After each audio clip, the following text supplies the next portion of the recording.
Bismillahirrahmanirrahim. Assalamualaikum warahmatullahi wabarakatuh. Alhamdulillahirabbil alamin, wassalatu wassalamu ala asrofil anbiya'i wal mursalin wa ala alihi wa sahbihi ajmain. Amma ba'du.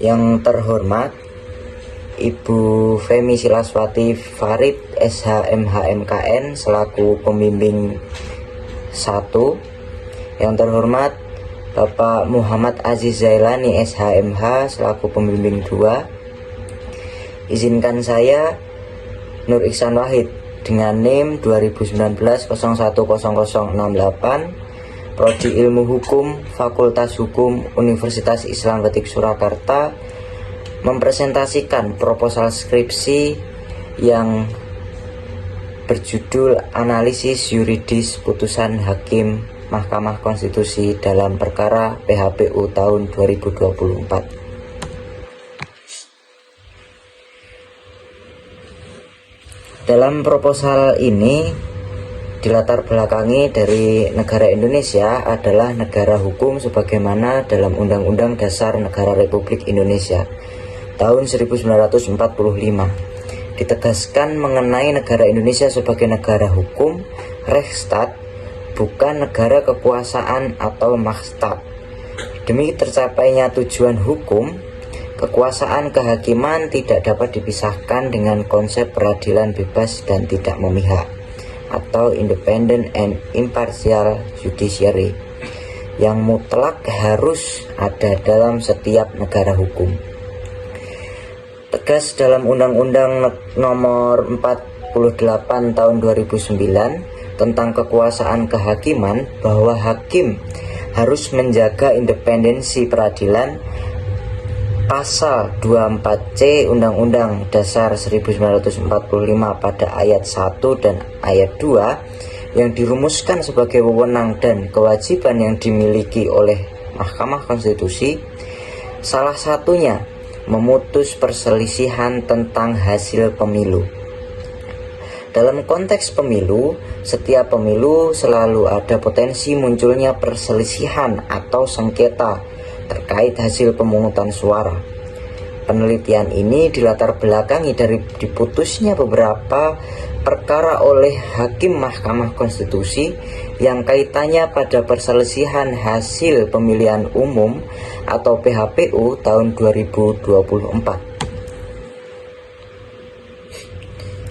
Sengketa pemilu presiden dan wakil presiden dalam perselisihan hasil pemilu 2024 terdapat dua perkara, yaitu perkara nomor 1 garis miring PHPU titik pres strip 22 garing 2024 perihal perselisihan hasil pemilihan umum presiden dan wakil presiden tahun 2024 oleh Anies Rashid Baswedan dan Muhaimin Iskandar sebagai pemohon, serta nomor 2 garing PHPU titik pres strip 22 garing 2024 perihal perselisihan hasil pemilihan umum presiden dan wakil presiden tahun 2024 oleh Ganjar Pranowo dan Mahfud MD sebagai pemohon.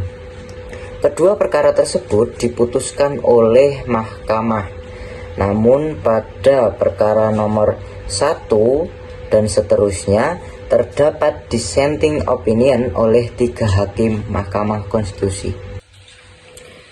Mahkamah Konstitusi tentunya membutuhkan penafsiran dalam memeriksa, mengadili, dan memutus perkara baik terhadap undang-undang maupun terhadap Undang-Undang Dasar tahun 1945.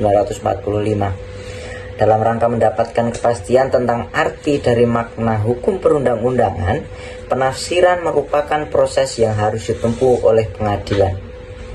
Berdasarkan latar belakang yang sudah diuraikan oleh penulis, maka dapat dijadikan alasan untuk penulis membuat penelitian ini dengan menganalisis bagaimana hukum Mahkamah Konstitusi menafsirkan dan mempertimbangkan putusan suatu perkara.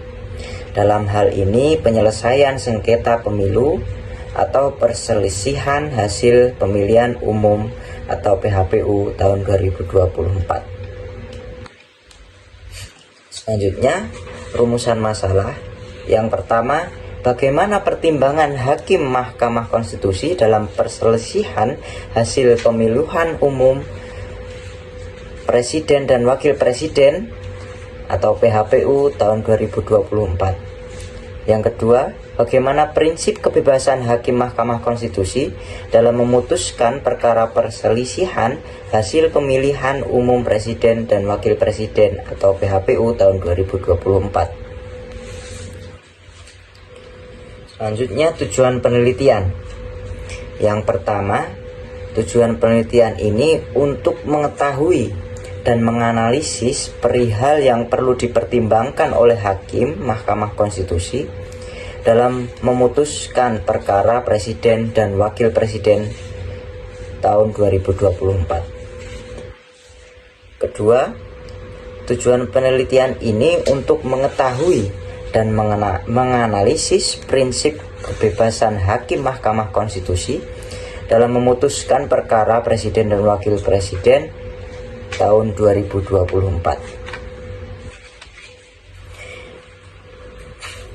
Kemudian manfaat penelitian. Yang pertama, manfaat teoritis. Hasil dari penelitian ini diharapkan dapat bermanfaat bagi pembaca untuk mengembangkan ilmu pengetahuan di bidang hukum terkait dengan penafsiran putusan hakim Mahkamah Konstitusi. Yang kedua, manfaat praktis. Dapat digunakan sebagai bahan untuk referensi melanjutkan penelitian maupun kajian terkait dengan penafsiran putusan hakim Mahkamah Konstitusi. Kemudian metode penelitian yang digunakan. Yang pertama, jenis penelitian. Jenis penelitian ini dilakukan dengan menggunakan pendekatan normatif. Menurut Amiruddin, penelitian hukum normatif yaitu penelitian hukum yang menggunakan data sekunder atau penelitian kepustakaan. 2. Sifat penelitian. Penelitian hukum adalah suatu kegiatan ilmiah yang didasarkan pada metode yang bertujuan untuk mempelajari suatu gejala tertentu. Penelitian hukum ini bersifat deskriptif. Deskriptif penelitian ini bertujuan untuk memperoleh gambaran lengkap tentang keadaan hukum yang berlaku di tempat tertentu yang terjadi dalam masyarakat.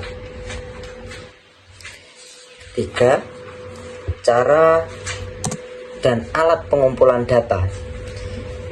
Cara pengumpulan data dalam penelitian kepustakaan ini adalah dengan studi dokumentasi. Studi dokumentasi yaitu studi yang merujuk pada bahan-bahan yang didokumentasikan atau yang dikumpulkan. Alat yang digunakan adalah studi dokumen. Menurut Maria S.W. Sumarjono, studi dokumen yaitu sebuah studi dengan cara mempelajari data baik berupa buku-buku, jurnal, hasil penelitian, peraturan perundang-undangan, dan semua materi yang berkaitan dengan penelitian.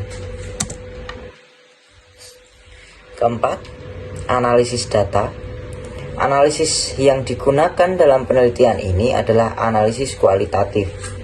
Menurut Abdul Qadir Muhammad, analisis kualitatif yaitu analisis yang dilakukan dengan menelaah data yang diperoleh, kemudian disusun serta diuraikan untuk dalam bentuk kalimat, kemudian selanjutnya disimpulkan dengan menggunakan metode induktif.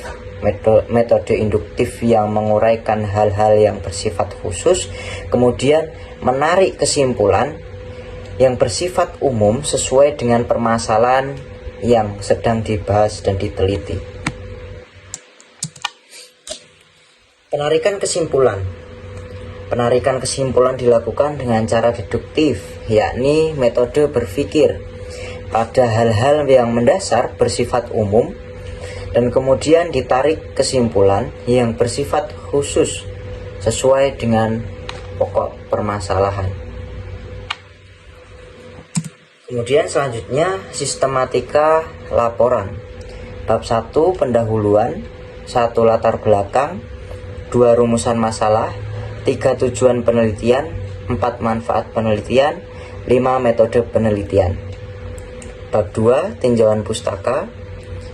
1 tinjauan tentang kepastian hukum, 2 tinjauan tentang keadilan, 3 tinjauan tentang Mahkamah Konstitusi, 4 tinjauan tentang kekuasaan kehakiman, 5 tinjauan tentang penafsiran hakim, 6 tinjauan tentang dissenting opinion, 7 tinjauan tentang peraturan perundang-undangan.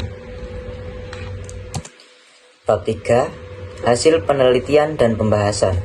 1. Pertimbangan Hakim Mahkamah Konstitusi dalam perselisihan hasil pemilihan umum Presiden dan Wakil Presiden atau PHPU tahun 2024. 2. Prinsip kebebasan Hakim Mahkamah Konstitusi dalam memutuskan perkara perselisihan hasil pemilihan umum Presiden dan Wakil Presiden PHPU 2024. Bab 4 penutup. Yang pertama kesimpulan, 2 saran. Sekian seminar proposal yang saya presentasikan. Jika ada salah kurangnya mohon dimaafkan. Billahi taufiq wal hidayah. Wassalamualaikum warahmatullahi wabarakatuh.